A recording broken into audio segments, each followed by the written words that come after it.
दोस्तों नमस्कार, जय हिंद, जय राजपूताना, जय माँ भवानी। दोस्तों एक बार फिर से वही विषय, जब राजपूतों की आन पर बात आएगी, शान पर बात आएगी, तो हम शीश कटा भी सकते हैं और शीश कटा भी सकते हैं और शीश काट भी सकते हैं दोस्तों। और हमारा कुल बड़ा महान रहा है यार।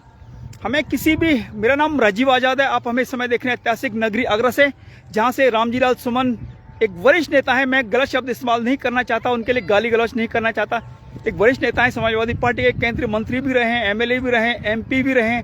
राज्यसभा में गद्दार शब्द इस्तेमाल किया गया है हमारे युग नायक राणा सांगा साहब के लिए। राणा सांगा साहब का इतिहास भरा पड़ा है उनकी वीरता से। उनका जो योगदान है संस्कृति के लिए, सनातन के लिए, उस वीरता से भरा पड़ा है यार। उनके बारे में इस तरह के अपशब्द राजपूत समाज, क्षत्रिय समाज कभी सहन नहीं करेगा। और ये क्षत्रिय समाज को जिसको बोलते हैं, ये सोची समझी चाल है जिस तरह से हमें लग रहा है। इस मुद्दे को बड़े आराम से हल किया जा सकता था। यदि अखिलेश भैया चाहते तो उनको समझा सकते थे कि नहीं यार, आपने गलत शब्द का इस्तेमाल किया है, गद्दार शब्द नहीं इस्तेमाल करना चाहिए था। और गद्दार शब्द जब आपने इस्तेमाल किया, उसका पूरा नैरेटिव समझिएगा। जो लाइन उन्होंने इस्तेमाल की राज्यसभा में, पूरा वीडियो हमने देखा है, वो सीधा हिंदुओं को टारगेट कर रहे हैं, सवर्णों को टारगेट कर रहे हैं कि नहीं आप गद्दार की औलाद हो। समझिए, गद्दार के, हम लोग गद्दारों की औलाद हैं। तो दोस्तों इस तरह के शब्द हमारे युग नायकों के लिए कोई यदि इस्तेमाल करता है तो हम चुप नहीं बैठ सकते हैं। और वैसे भी हम लोग प्रभु राम, मर्यादा पुरुषोत्तम प्रभु राम के वंशज है भाई। हम महाराणा प्रताप के वंशज हैं, हम झुकने वाली कौम नहीं है। और मेरा किसी भी धर्म से, किसी भी जाति से दोष नहीं है। हर धर्म के अंदर, हर जाति के अंदर युग नायक रहे हैं। चाहे दलित समाज है, उनके भी युग नायक हैं, ओबीसी समाज है, उनके भी युग नायक हैं, तो हमारे भी युग नायक हैं यार। आप हमारे युग नायकों पर प्रश्न चिन्ह कैसे लगा सकते हैं? आपको हमारे युग नायक पसंद नहीं है, कोई बात नहीं, पसंद नापसंद हो सकते हैं, लेकिन आप अपशब्द इस्तेमाल न करें जिससे कि हमारी जो प्रतिष्ठा है, हमारा मान है, हमारा सम्मान है, उसके ऊपर प्रश्न उठें। दोस्तों ये बहुत ही इस मुद्दे को बड़े आराम से हल किया जा सकता था, लेकिन रामजी लाल सुमन ने कल फिर दोहराया है कि मैं इस जन्म में तो माफ़ी नहीं मांगूंगा। दोस्तों सुन लो, रामजी लाल सुमन आप भी सुन लो। ये टी शर्ट देख रहे हो, भगत सिंह की पहन रखी है, भगत सिंह की टी शर्ट पहन रखी है, तो आज़ाद मेरा सरनेम नहीं है। मुझे बताना कभी अच्छा लगता नहीं है, बहुत से लोग समझते हैं इसका पता नहीं क्या धर्म है, क्या जात है, तो मैं दोहराना कभी चाहता नहीं हूँ। लेकिन मेरा धर्म और सिर्फ हिंदुत्व है। मैं सिर्फ सनातनी हूँ। और वैसे तो जब हमने आज़ाद लगा लिया तो हमारे लिए देश प्रथम है, लेकिन जब बात हमारी प्रतिष्ठा की आएगी, हमारे कुल की आएगी, तो हमें अपनी जड़ों का सम्मान करने के लिए, उनके गौरव के लिए आवाज़ उठानी पड़ेगी। और सम्मान के लिए जैसे हमने कहा कि भाई सम्मान पर जब आँच आएगी, जब आँच उसूलों पर आएगी, तो टकराव होना जरूरी है। और क्रांति चाहे मुझसे हो चाहे तुझसे हो, इस देश में क्रांति होनी जरूरी है। और रामजी लाल सुमन जैसे लोगों की बातें हम स्वीकार नहीं करेंगे। और दोस्तों बड़ा आवश्यक है कि हम अपने सम्मान के लिए, स्वाभिमान के लिए लड़ें। जिस स्वाभिमान के लिए राणा सांगा साहब ने अपने जीवन को त्याग और बलिदान के रूप में समर्पित कर दिया देश के लिए और सनातन धर्म के लिए, हिंदुत्व के लिए, हिंदू संस्कृति के लिए। बड़ा विशाल व्यक्तित्व था उस व्यक्ति का भाई। और इस इतने विशाल व्यक्तित्व वाले, इतने गौरवशाली ऐतिहासिक पुरुष के बारे में यदि कोई गद्दार शब्द कहेगा, तो हमारे जो क्षत्रिय समाज है उसमें डेफिनेटली रोष भी आएगा और उनके अंदर गुस्सा भी आएगा, क्रोध भी आएगा। आज़ाद हमने शब्द इस्तेमाल किया हुआ है एक लेखक के तौर पर, पत्रकार के तौर पर, और मेरी किताबें भी राजीव आज़ाद के नाम से ही छपती हैं। हमने मैगजीन में काम किया था, वहाँ भी आज़ाद के नाम से ही था। तो दोस्तों, लेकिन हमारा लीगल नेम, हम क्षत्रिय वंश से संपर्क रखते हैं, हमारा क्षत्रिय वंश में हमारा जन्म हुआ है, इसमें मेरा कोई योगदान नहीं है। यदि ऊपर वाले ने मेरा जन्म क्षत्रिय वंश में कर रख दिया तो रख दिया भाई। हमें उन जड़ों का सम्मान करना चाहिए, उन जड़ों के लिए हम जिएंगे भी और मरेंगे भी। तो दोस्तों, जब हम क्षत्रिय वंश के ऊपर यदि कोई प्रश्न उठाएगा तो भाई हम चुप बैठने वाली कौम नहीं है। और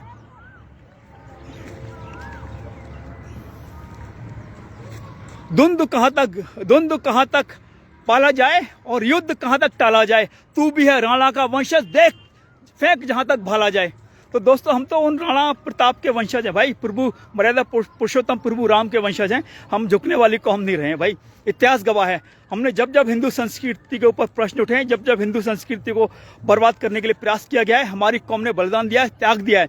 इसका अर्थ ये बिल्कुल नहीं है कि दूसरी कौमों ने या दूसरी जातियों ने हम इस देश के निर्माण में योगदान नहीं दिया, उन्होंने भी दिया है। यदि हम एक एग्जाम्पल दे रहे थे 2 दिन पहले, वही एग्जाम्पल फिर देते हैं। बाबा साहब अम्बेडकर को बहुत बड़ा दलित समाज उनको मसीहा मानता है, उनकी पूजा करता है, लेकिन बाबा साहब अम्बेडकर मुझे बिल्कुल भी पसंद नहीं है भाई। नहीं पसंद तो नहीं पसंद है, लेकिन मैं गाली नहीं दूंगा उनको भाई। क्यों गाली दें? एक बहुत बड़ा समाज है जो उनका सम्मान करता है, उनकी पूजा करता है, हमें उनका सम्मान करना चाहिए। हमारे मतभेद हो सकते हैं विचारधारा में, अम्बेडकर साहब की विचारधारा में, लेकिन अगर मैं गाली दूंगा तो डेफिनेटली हमारे देश के अंदर झगड़े होंगे, दंगे होंगे और दलित समाज सड़क पर निकल के आएगा। उसी प्रकार जो हमारे महानायक हैं, यदि उनके ऊपर प्रश्न उठाया जाएगा तो हम भी घर से निकलेंगे और आवाज उठाएंगे और ईंट से ईंट बजा देंगे। और रामजीलाल सुमन ने कहा है कि मैं इस जन्म में तो माफी नहीं मांगूंगा। भाई सुन ले, आपका पाला राणा के वंशजों से पड़ा है, ये झुकने वाली कौम नहीं है। इस जन्म में माफी मांग लो, नहीं तो फिर हम कहने वाले लोगों में से नहीं, एक बहुत बड़ा वर्ग है जो चुनौती देता नहीं, स्वीकार करता है, चुपचाप काम करता है। तो हम भी शहीद आजम भगत सिंह के भक्त रहे, चंद्रशेखर आजाद के भक्त हैं। हम जान हथेली पे लेके घूमते हैं।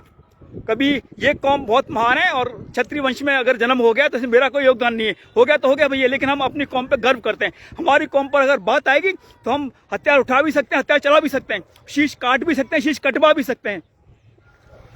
और दोस्तों, ये महाराणा प्रताप, आपने क्या राणा संग्राम, महाराणा प्रताप के वंशजों को या राणा सांगा साहब को आपने कोई मामूली इंसान समझ लिया क्या? इतिहास उठा के देखना उस पुरुष के बारे में। जिस महाकुंभ आपने मनाया था, भी महाकुंभ आप इसलिए मना पा रहे हैं क्योंकि आप राणा सांगा जैसे योद्धाओं ने इस सनातन का बचाव किया है, सनातन की रक्षा करी है। महाराणा प्रताप जैसे शूरवीरों ने सनातन की रक्षा करी है। इसका अर्थ यह नहीं कि खाली राजपूतों ने योगदान दिया, और भी कास्टें हम उनका सबका सम्मान करते हैं। लेकिन अभी प्रश्न उठ रहा है राणा सांगा साहब के ऊपर, तो निश्चित तौर पर हम उनकी बात करी जाएगी। जिस राणा सांगा साहब के ऊपर इतना वीर गौरवशाली योद्धा, जिसने अपने जीवन में लगभग 100 युद्ध लड़े, भाई इतिहास गवाह है, उसने कभी नहीं बुलाया इसको बाबर को। खामा झूठा इतिहास पढ़ाया जा रहा हमें। किसी बाबर से युद्ध लड़ा था राणा सांगा साहब ने, वीर पराक्रमी राणा सांगा साहब ने। उनका नाम लेने में भी हमें ऐसा लगता है किसका नाम ले रहे हैं भाई, बहुत गर्व से नाम लेना चाहिए उस व्यक्ति के। हमारे पास शब्द कम पड़ जाते हैं, अलंकार कम पड़ जाते हैं, या किस प्रकार हम शब्द इस्तेमाल करें। पराक्रमी, योद्धा, वीर, सब कम पड़ जाएंगे उस योद्धा के सामने भाई। हमारी एक हाथ कट जाता ना अगर, तो बड़ी मुश्किल होती है ड्राइविंग करने में, चलने में, दौड़ने में। दुनिया वो यार जो लोग आजकल IT का जमाना है, डिजिटल मार्केटिंग का है, डिजिटल जमाना चल रहा है, लैपटॉप चलाने में या फिर मोबाइल चलाने में, उस व्यक्ति ने एक हाथ गंवा दिया था सिर्फ और सिर्फ गौरवशाली सनातन के लिए। एक आंख चली गई थी उस व्यक्ति की, उस महान योद्धा की, एक पैर गंवा दिया था उन्होंने। हिंदू संस्कृति और हिंदू संस्कृति के सम्मान के लिए, भारतीय सम्मान के लिए, भारत के गौरव के लिए, और उस व्यक्ति पर प्रश्न उठाए जा रहे हैं। इतना गौरवशाली व्यक्ति, उनके शरीर के अंदर लगभग 80 घाव थे, इतिहास में लिखा हुआ है। बताइए, चारों तरफ से शरीर छलनी हो रहा है। उसको कोई भी, जब तक वो जीवित रहा, उसने कभी शीश नहीं झुकाया।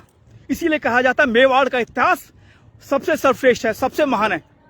यदि हम आज सर उठा के जी रहे हैं, चाहे हमने कुंभ सेलिब्रेट किया हो या फिर हिंदू नववर्ष आने वाला भी, हिंदू नववर्ष हम मनाएंगे। हिंदू नववर्ष इसलिए मना पा रहे हैं क्योंकि महाराणा सांगा जैसे वीर योद्धाओं ने इस हिंदू धर्म की रक्षा की है। लेकिन जैसे हमने कहा, फिर दोहराते हैं, रामजीलाल सुमन जी, इस जन्म में माफी मांग लो, ये कौम झुकने वाली नहीं है, ईंट से ईंट बजा देंगे। और दोस्तों यार, जिस व्यक्ति के ऊपर 80 घाव हो, उस व्यक्ति के बारे में यदि आप गद्दार शब्द इस्तेमाल करेंगे तो निश्चित तौर पर संदेश गलत जाएगा, हमारी कौम में रोष आएगा। और बड़ा आवश्यक है कि हम अपने वीरों का सम्मान करें। और एक और राजनीति देखिए कैसे चल रही है, सबके अपने वोट बैंक है भाई। इस देश के अंदर सबने अपने वोट बैंक बना रखे हैं, बस उसी वोट बैंक के हिसाब से नैरेटिव क्रिएट कराया जाएगा। रेशनल, अगर यदि कोई भी व्यक्ति थोड़ा सा भी शिक्षित है, थोड़ी सी भी उसके अंदर दिमाग काम करता है, यदि किसी व्यक्ति ने गाली दी है किसी को, आप सॉरी बोल दो, बात खत्म हो जाएगी। आपने गाली भी दी है और फिर उसके बाद से उसके अंदर जहर घोला जा रहा है, गद्दार शब्द बोल दिए राज्यसभा के अंदर, पूरी रिकॉर्डिंग है। और अभी उसको मुद्दा बनाने जा रहा है पीडीए के ऊपर अत्याचार हो रहे हैं कि साहब दलित MP है, वो उसके ऊपर अत्याचार हो रहे हैं। अरे काहे का दलित MP भाई, काहे का दलित MP? आप अगर दलित हैं, इसका अर्थ है कि हमारे महानायकों को आप गाली देंगे। अगर मैं अभी, आपके महानायक है ना अंबेडकर साहब, या बौद्ध धर्म को आप मानते हैं, अभी अंबेडकर साहब के बारे में 2-4 बातें बोल दूंगा, पूरे आग लगा दोगे आप लोग, तो सब दलित समाज उतर के आ जाएगा। मुलायम सिंह यादव के बारे में 2-4 बात बोल दूंगा ना, अभी धमकी मिलनी चालू हो जाएंगी। कुछ वर्ष पहले हमने कुछ टिप्पणी करी थी फेसबुक के ऊपर, मुलायम सिंह जी के बारे में मैं जी इसलिए लगा रहा हूँ भाई, हमारी संस्कृति है, सम्मान करना चाहिए। बुजुर्ग व्यक्ति थे वो, और हमारे मतभेद हो सकते हैं विचारधारा में समाजवादी पार्टी से या फिर समझिए मुलायम सिंह जी से, लेकिन उस व्यक्ति ने अपने वर्ग के लिए बहुत योगदान दिया था, उसको मसीहा मानते हैं। हमने कुछ समय पहले मुलायम सिंह जी के बारे में कुछ शब्द लिख दिए थे फेसबुक पे, तो भाई एक यादव समाज जो हमारे पड़ोस में रहते हैं वो मुझसे भिड़ गए थे, गाली गलौज करना चालू कर दिया, धमकियां मिलनी शुरू, फोन पे धमकियां आनी शुरू हो गई हमारे ऊपर।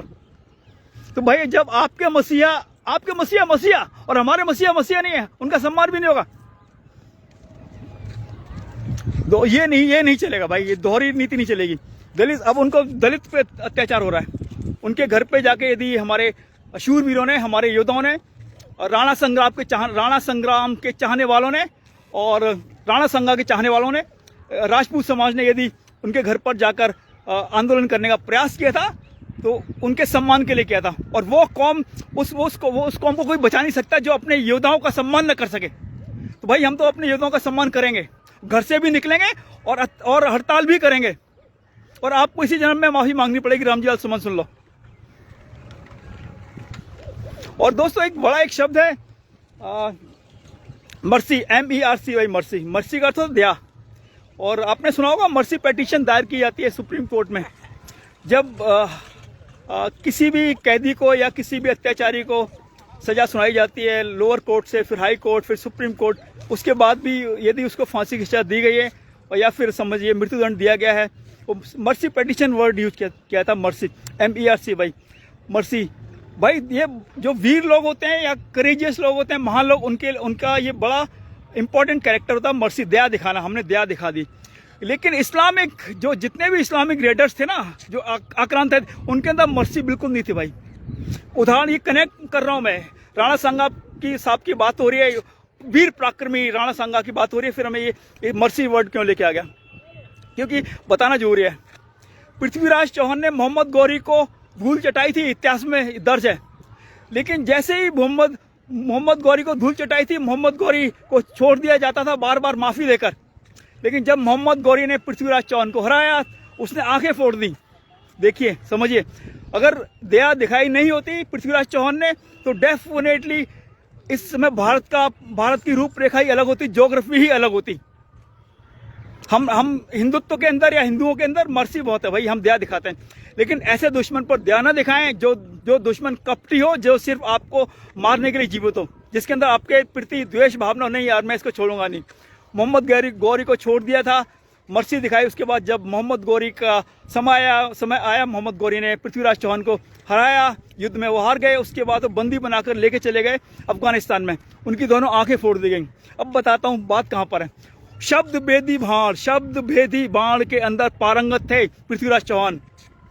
4 बांस 24 गज अंगुल अष्ट प्रमाण, ता ऊपर सुल्तान है मच चुके चौहान। तो उसने बदला लिया भाई, पृथ्वीराज चौहान इतना महान शासक था। आंखें फूट गई थी, लेकिन चंद्रबरदाई उनके कवि थे, उनको भी बंदी बना लिया गया था। चंद्रबरदाई ने उनको समझाया, भाई इतने फुट पर जाकर, इतने समय पर जाकर, इतने इंच पर जाकर वो बैठा हुआ है, फोड़ दो आंखें, फोड़ दो उसको। ऐसा तीर चलाया, ऐसा बाण चलाया था पृथ्वीराज चौहान ने कि वहीं धराशायी हो गया मोहम्मद गौरी। तो भाई हम पृथ्वीराज चौहान के वंशज हैं, समझ लो। आंखें फूट गई थी, फिर भी उसने बदला लेने की ठान रखी थी और घर में घुस के मारा था उसको, आंखें फूटने के बाद भी। तो रामजीलाल सुमन, जरा संभल के रहना अपने किस्से, किस कौम को चुनौती दी है। हम झुकने वाली कौम नहीं है, हमारा तो इतिहास भरा पड़ा है। जिस दिन से सृष्टि की रचना हुई है, हमारा इतिहास भरा पड़ा है त्याग से, बलिदान से। इस माँ भारती गौरव के रक्षा के लिए हमने बहुत कुर्बानियां दी हैं। तो कृपया करके या तो माफी मांग लीजिए, नहीं तो फिर क्या कर सकते हैं, वो हमारा समाज तैयारी करके बैठा हुआ है, हमारे समाज की पंचायत हो रही है।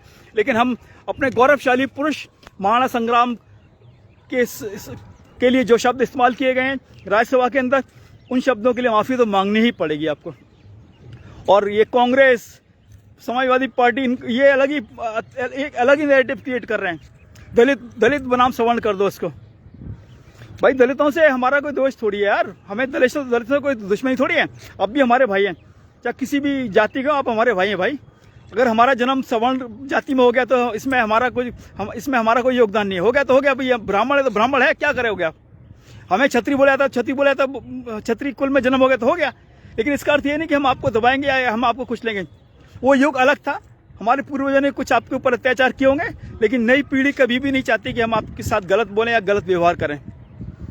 तो रामजी लाल सुमन सुन लें, आप कृपया करके माफ़ी मांग लें, नहीं तो फिर समय बताएगा हम क्या कर सकते हैं।